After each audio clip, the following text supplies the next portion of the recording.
Olá, então a gente vai continuar falando sobre linguagem, né, nessa última parte, né, falando sobre as primeiras sentenças, né, da criança. Então, entre 18 e 24 meses, as crianças elas já vão começar a juntar duas palavrinhas para formar pequenas frases, certo? Então, entre 1 ano e meio e 2 anos, a criança vai começar a juntar duas palavras para expressar uma ideia. Vocês lembram que aos 10 meses ela utiliza a holofrase, que é o que a gente falou de uma única palavra para expressar um pensamento inteiro, né? Lembram, né? Então, o que acontece é que aqui já, isso um pouquinho antes de 1 ano, isso acontece, né? Ela fala uma palavra para expressar uma ideia inteira.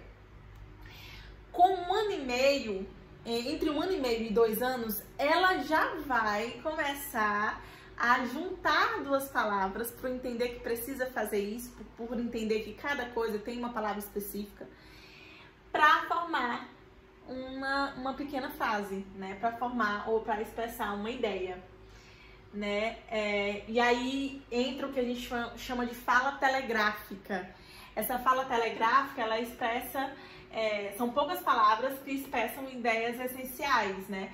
São palavras que são essenciais, né? São poucas, mas vão ser essenciais para expressar uma ideia. Vão ser essenciais para expressar o que a criança precisa comunicar para o adulto ou para uma outra criança. E aqui eu trouxe o exemplo, né? Budi, que é o que a criança está querendo dizer bom dia, né? Então, ela utilizou duas palavras, ainda que ela não fale bem claramente elas duas, mas ela já entende que ela precisa falar bom dia, e não só dia, e não só bom, mas sim bom dia. E aí ela fala budi, porque ela ainda não tem essa fala tão clara ainda, né? Mas já há esse desenvolvimento dessa fala telegráfica, que são essas poucas palavras essenciais formando ou expressando uma ideia, certo? Bom, entre 20 e 30 meses, né, a fala já vai estar mais fluente, e aí a criança não vai utilizar pouquinhas palavras essenciais. Lembram que aqui na fala telegráfica, ela vai falar palavras essenciais e aí já não vai ter, elas não vão utilizar artigo, elas não vão utilizar preposição, elas não vão utilizar, aí não vai ser uma frase muito lindinha, bem formadinha. Já entre 20 e 30 meses, elas já vão utilizar artigo, elas já vão utilizar preposições, elas já vão utilizar conjunções, elas já vão conseguir utilizar o plural, ainda que muitas vezes é errado, mas elas já vão tentar fazer isso, utilizar o plural, né? Então, aqui, entre 20 e 30 meses, elas já vão formar frases mais longas, justamente porque elas já vão utilizar essas estruturas a mais para formar frases, né? Um menino bonito, né? Brincadeira legal, a boneca caiu, as bonecas são bonitas, então, ou então as bonecas bonitas, né? Então elas podem fazer esse erro, mas elas já vão começar a tentar formar, inclusive, plurais. Então elas já vão formar entre 20 e 30 meses frases mais bem elaboradas, certo? E com 3 anos, né, o final dessa primeira infância, essa fala já vai estar fluente, já espera-se que essa fala esteja fluente, mais longa e mais complexa, que aí é o momento onde a criança fala cada palavra engraçada, que é o momento que a criança fala cada palavra que os adultos dizem assim, meu Deus, onde foi que ele aprendeu essa palavra tão grande, tão complexa, tão diferente? Então, lógico, quanto mais essa criança for estimulada, for feita leitura para ela, ouvir músicas com vocabulário interessante, então mais há a possibilidade dela desenvolver esse vocabulário vocabulário ficar mais diversificado e com palavras que com 3 anos ela vai falar que vão surpreender as pessoas, certo? Então, com 3 anos ela já tem que estar com essa fala fluente, conseguindo comunicar tudo o que ela precisa, colocando dentro da frase realmente, ok? Bom, falando de tudo isso, eu tenho constantemente colocado a questão da estimulação. A depender da estimulação, a depender do nível maturacional do cérebro, e aí é por isso que a gente tem uma criança falando fluente aos 3 anos e não aos 10 meses, certo? Então, a gente vai só sistematizar isso falando que Com relação às influências no desenvolvimento da linguagem, a gente tem, óbvio, o cérebro, né, influenciando aí a parte da maturação do córtex motor para a questão do balbucio, por exemplo, do mamar, do papar. A ativação dos lobos temporal, parietal e esquerdos para fazer com que a criança desenvolva o vocabulário extenso, né, a área esquerda aí atuando na questão da linguagem, né, o hemisfério esquerdo ele é o dominante para a linguagem, né, então há a necessidade da ativação, da estimulação deles para que as crianças possam desenvolver a linguagem e ir mais além, inclusive desenvolver um vocabulário extenso. Inclusive, os estudos de bebês balbuciando mostram que a boca abre mais do lado direito do que do esquerdo, né?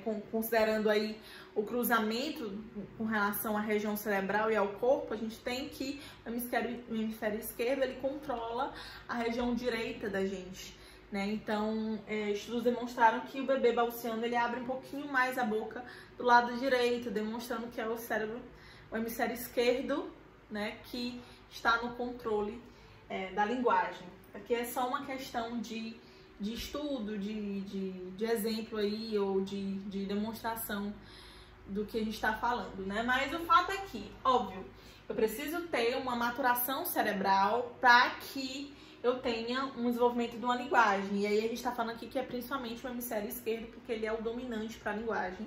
Mas nós não podemos tirar a importância do hemisfério direito cerebral, porque ele também é associado com o esquerdo, colabora para o desenvolvimento da linguagem, ok?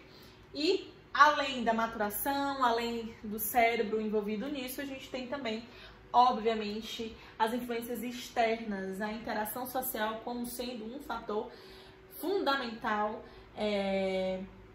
para também o desenvolvimento da linguagem. Então, eu tenho constantemente falado de estimulação, né? Estimulação. Porque quando a gente fala de desenvolvimento da linguagem ou desenvolvimento do indivíduo como um todo, a gente tem que associar as duas coisas. Eu preciso associar o desenvolvimento cerebral ou a parte genética, enfim, com a influência externa, com o meio ambiente, com o meio externo influenciando. A associação dessas duas coisas que a gente tem como entendimento de que isso vai influenciar no desenvolvimento do indivíduo. Então, a interação social é super importante porque a própria linguagem é um ato social. Não há como a gente falar de uma linguagem, de uma criança falando, se ela não tem para quem falar. Né? Não há o porquê a criança falar se quando ela fala, ela não recebe atenção para aquilo. Né? Então, a linguagem é um ato social e, portanto, ela se desenvolve com as interações, certo? Então, como eu falei para vocês, na fase do balbucio, do mamar, do papar, a criança ela só vai manter isso e aprender posteriormente que o mamar se refere à mãe e que o papai se refere ao papai, porque os adultos vão ajudar ela a avançar nessa direção da fala verdadeira. São os pais que vão ajudá-la através da repetição. Fala papai, fala mamãe, fala mamãe. É eles que vão ajudar isso para que ela entenda que, opa, quando eu falo mamar, eu falo papá, eu recebo atenção, eu recebo carinho, eu recebo, enfim, né? Eu interajo com os meus cuidadores. Posteriormente, com essa repetição, posteriormente com isso aqui, a criança vai começar a entender que essa fala dela é referente à mamãe e é referente ao papai, certo? Então, são os adultos que vão ajudar, né? A interação desses adultos com esse bebê que vão ajudar no desenvolvimento da linguagem desse bebê, nessa evolução da linguagem. E aí uma outra coisa que a gente coloca é a fala dirigida à criança, que é aquela fala que os pais utilizam mais infantilizada, o meu amorzinho lindinho. Então, né, aquela fala mais infantilizada que os adultos utilizam, dirigida à criança, para falar ou para explicar para a criança, para interagir com a criança, certo? Então, os adultos nesse momento se tornam, modificam um pouco essa linguagem e falam um pouco mais infantilizado com essa criança. Bom, alguns colocam que é uma fala extremamente importante para a criança, essa fala dirigida, essa fala mais infantilizada, porque vai ajudar essa criança a aprender a linguagem nativa, vai facilitar ela a aprendizagem de um vocabulário mais fácil. Quando o pai ou a mãe exagera isso, né, com essa linguagemzinha mais infantilizada, geralmente eles exageram também nos gestos, exageram na brincadeira.